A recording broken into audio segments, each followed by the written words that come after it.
This is a tour of my custom-built QIC, that's quarter-inch cartridge, tape cartridge reader.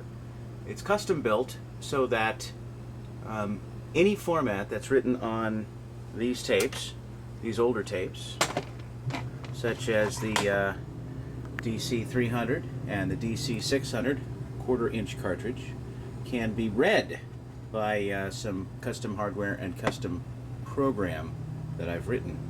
A lot of the data that's on these, the hardware to read them either doesn't exist anymore, is unknown, or if it does exist, doesn't work, is horribly unreliable. Maybe it was always unreliable. But it certainly didn't get more reliable over time. It got less reliable over time. So I've actually built something that helps me universally read these. This is fairly simple. This consists of a Wangtec 5099. There we go, Wangtec 5099. Tape drive, quarter-inch cartridge tape drive, vintage early 80s. And it was designed to go into a machine that was probably of fair size. And it was what took up what was called a full-height bay. And instead of mounting it in a machine, I've simply mounted it to this board so that that's an open workspace. What I have here is a standard, more modern ATX power supply that I have robbed from a late 90s PC, probably something that ran Windows 95 or Windows 98 and has long since fell out of use and didn't feel that it was particularly valuable to restore.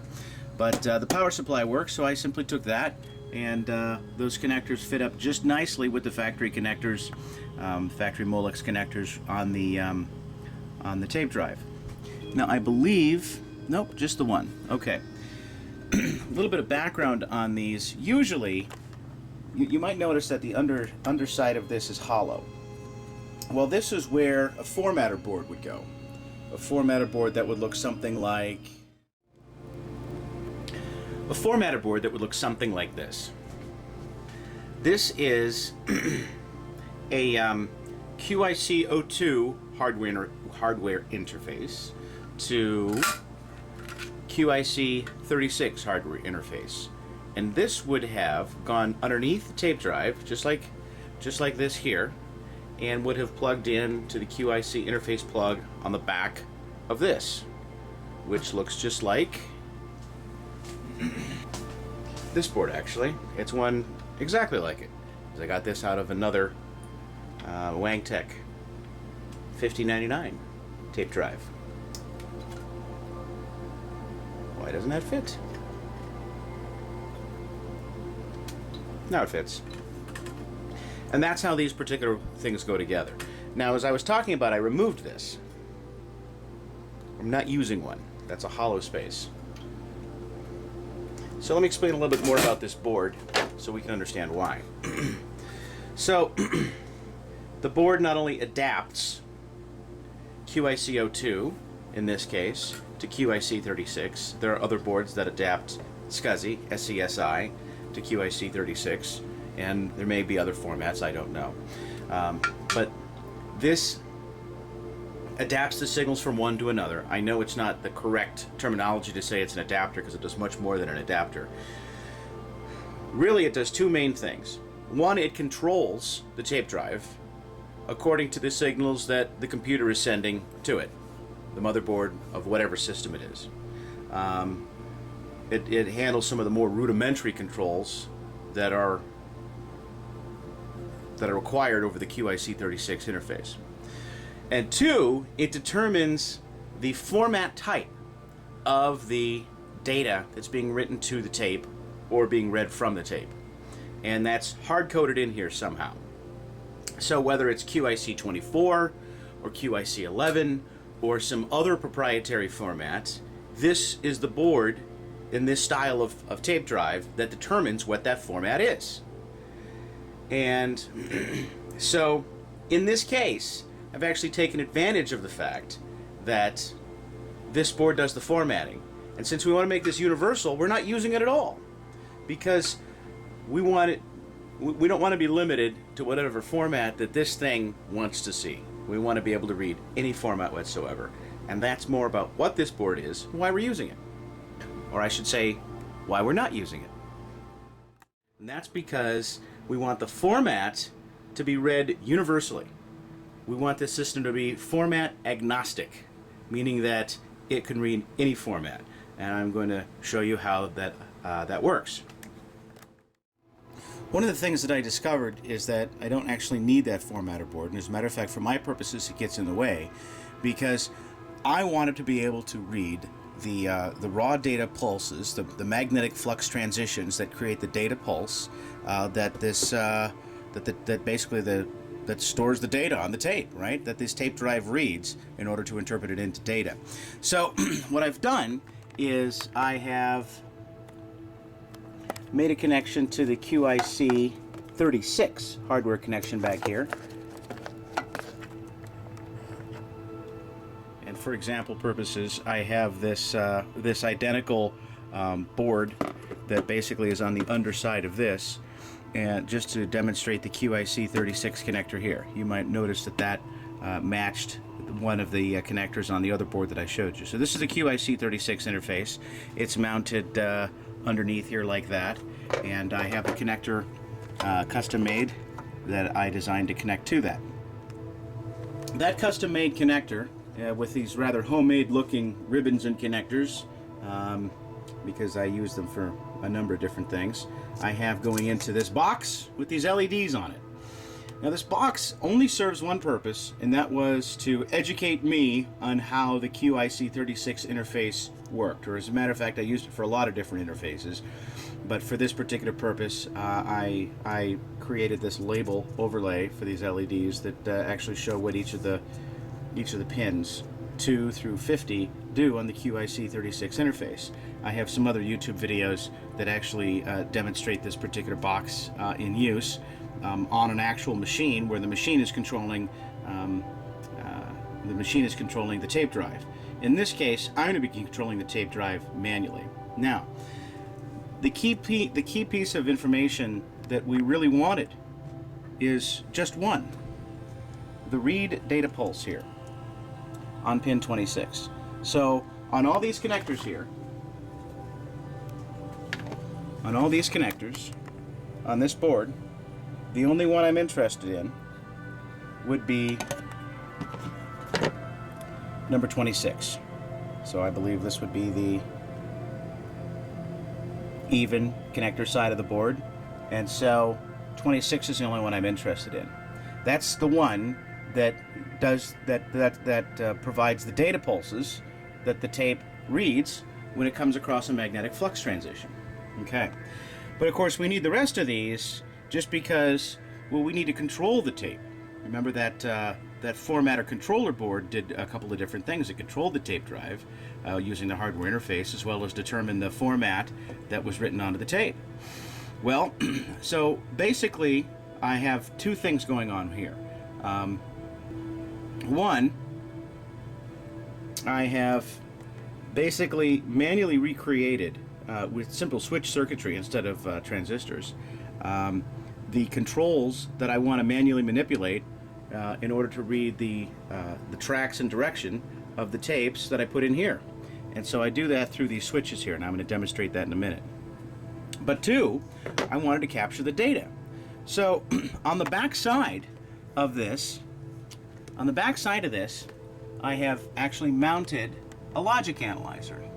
Yes, I'm sorry, Saley, it is a cheap knockoff of your work, but it does work for my purposes, and it did fit in my budget, and yours is a bit expensive. I apologize for that. Someday I probably will get one because I'll need the quality and I'll have the money.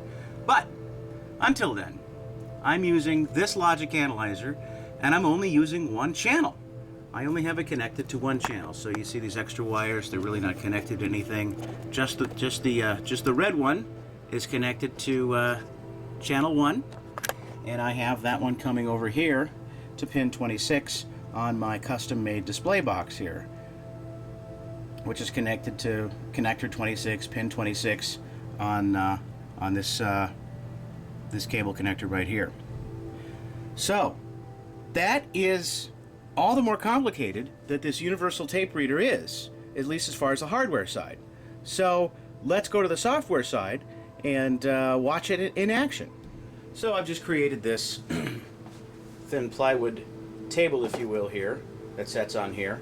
What I've done is, with this power supply, I mounted it vertically, but then I thought I would make a nice work surface here. So this is just a box that I've cut to the same size that I've taped here. I was going to screw in wood, but I got lazy. And so now I just set that there, and then I bring over my laptop. And I'll plug in the USB connector to the Saley Logic Analyzer, to my USB port. Give it a little bit of power because, well, laptops don't run on batteries for very long sometimes.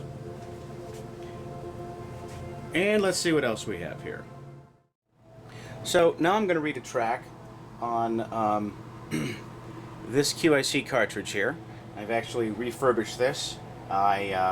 This is I think it's a 35-year-old cartridge. It was from the Microtech Dart. I've put it in a different casing that was in better condition. I've changed the band.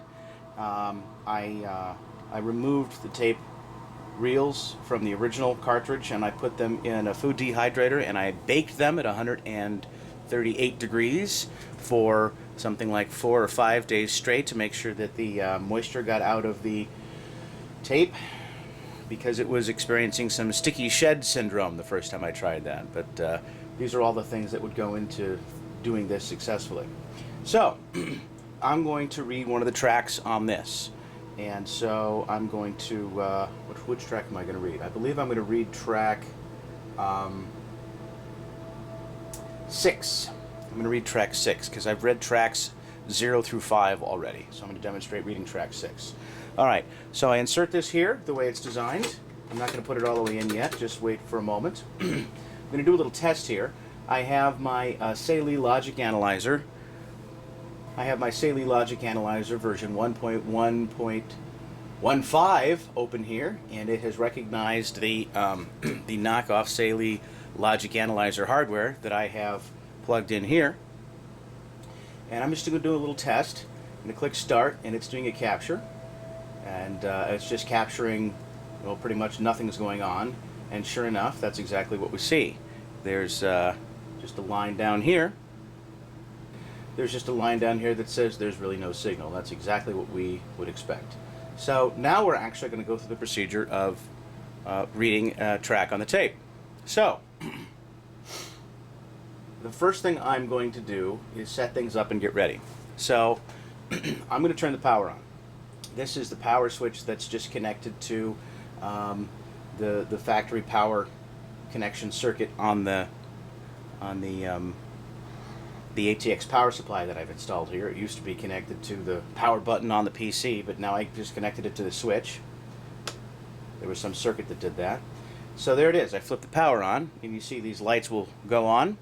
And what the current for these lights is actually coming entirely through the tape drive. So the QIC 36 connection is actually providing the power for the lights that are illuminated here.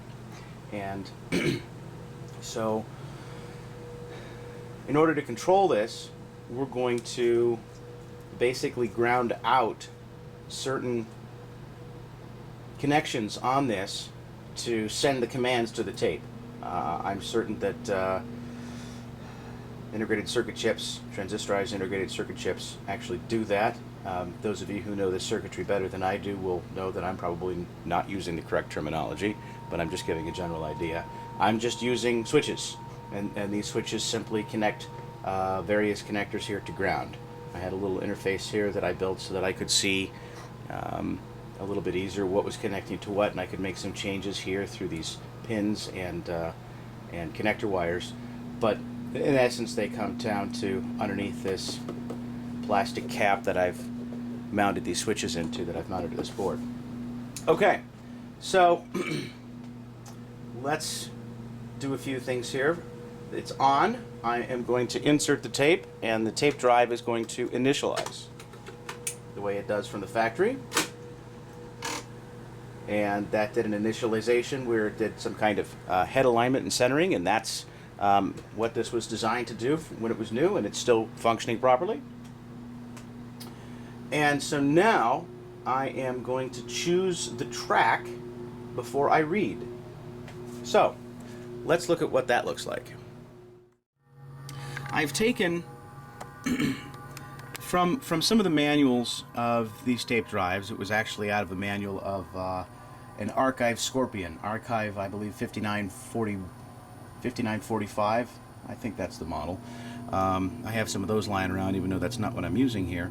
That manual actually had the best description of what signals to send over which particular connectors on the QIC 36 connector in order to choose the tracks and operate the tape drive.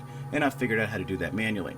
So, and I got that section for this out of this manual right here. It came from page 4-2 in the Archive Scorpion 1/4-inch tape drive, 1/4-inch streaming tape drive product description from March of 1984. I've used this for a number of other resources, but this one is the best that I've seen for explaining those tracks. And so I've simply retranslated that onto a spreadsheet, printed that out, and put that here. These 4 switches here would be controlling which track that the tape drive is either reading or writing to. Now, we're only doing reading, so I didn't design anything to do any writing. These would correspond with pins 6, 8, 10, and 12, the track select lines on this particular, on the QIC 36 user interface, as well as pin 4, connector 4, which is reverse, and pin 2, which is go. All right, and so we just have those switches labeled here, and that's what they're connected to. So I want to read track 6, and I want to read track 6 going forward. And so because I put this on here, I can now see which switches I flip up. So I want to flip up the TR1 switch, and I want to flip up the TR2 switch. And then I want to go forward, which means reverse is going to be off. And I'm going to wait to hit go until everything is ready, but when everything is ready, I'm going to hit go, and it's just going to start reading that particular track. Now, almost. I'll explain in a second. So that's what this looks like here. Now I want to show you what happens up here when I did that. I'm going to turn off TR2 and TR3 again. Notice those LEDs went on. So the LEDs go off when I turn the switch on. You know, basically when I activate that particular line.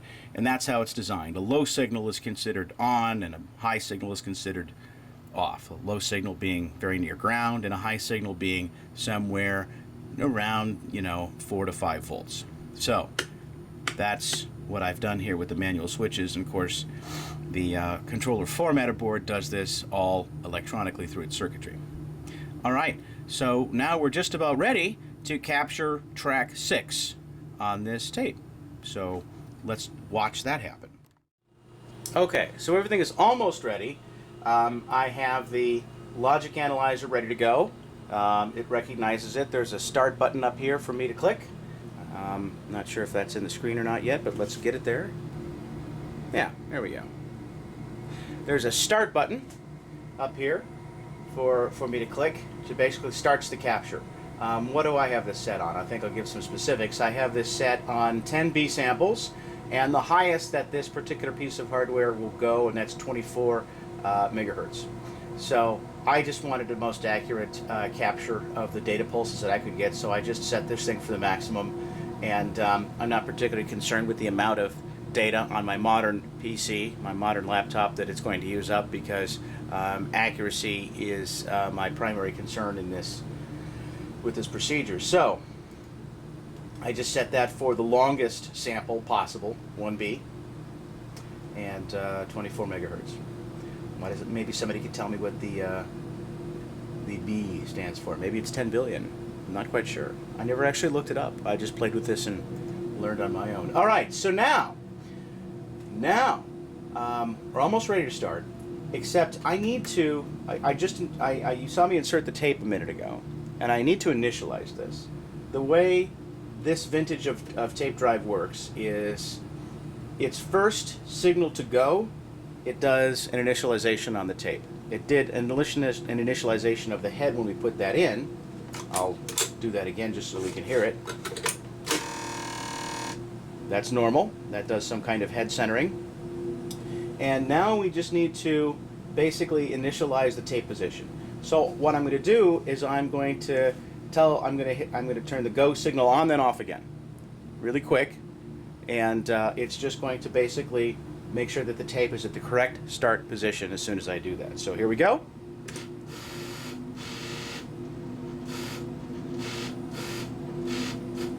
And that was it. So it's at the beginning, it's at the correct start position, it is now ready to read. I have track 6 already set with TR1 and TR2 switches on, and of course the power is on, and so now I'm going to click start on the capture before I tell this to go, because I want to make sure that I'm capturing before the tape ever starts moving and we start reading real data pulses. So it's just as simple as this. Click start and go.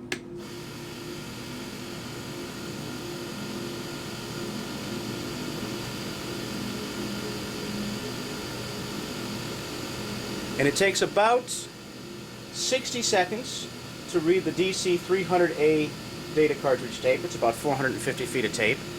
It takes about 90 seconds to do the same with the DC 600 data cartridge, which is 600 or so, 600 to 620 feet of tape.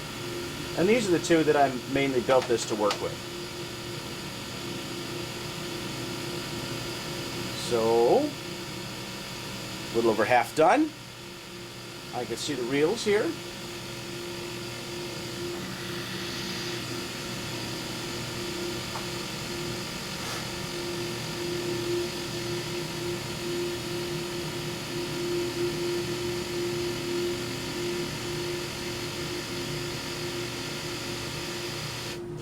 And that's it.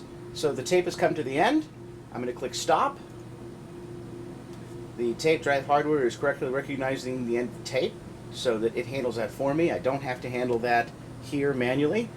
Initially I thought I might before I built this, but then I realized that the board on these were considered smart for the day, and so they intelligently would know by reading the beginning and end tape holes whether you were at the beginning and the end of the tape and what position it was in. So now we've basically captured that track. And here is 60, almost 70 seconds of data. I think I was a little bit slow to stop it, so I got some extra at the end. And now I'm going to click Options, and Save Session, and Settings and Data. I'm going to save Settings and Data, and this is going to be the Dart Utility tape, and this is track 6 that I just captured. And so I'm going to label this track 6, F for forward, because I can read these either forward or backwards. I get to choose. Track 6, if it existed, should have been written going forward, so I read it going forward. I'll know soon enough when I do data analysis if I was wrong, because I'll be able to see that the preamble and data block marker is at the wrong end of the block. But we'll get to that in a little bit. So, clicking save, and now I've done it. I can even verify that I have some capture here, and we'll get there. So I'll just zoom in here and see what we see. And sure enough, I see data. That's what data looks like. And as a matter of fact, this is a postamble preamble between blocks. This is a QIC 11 format that we happen to be looking at. And this is the end of one data block. And then the block address and CRC is in this area here. We have the postamble preamble between. They're all one, they run together. And then here's the data block marker right here that says we're starting the data now. And then here's the data on. And I have other pages that show exactly how that all works out. So there we have it. And we'll move on to the next stage. Thanks for watching.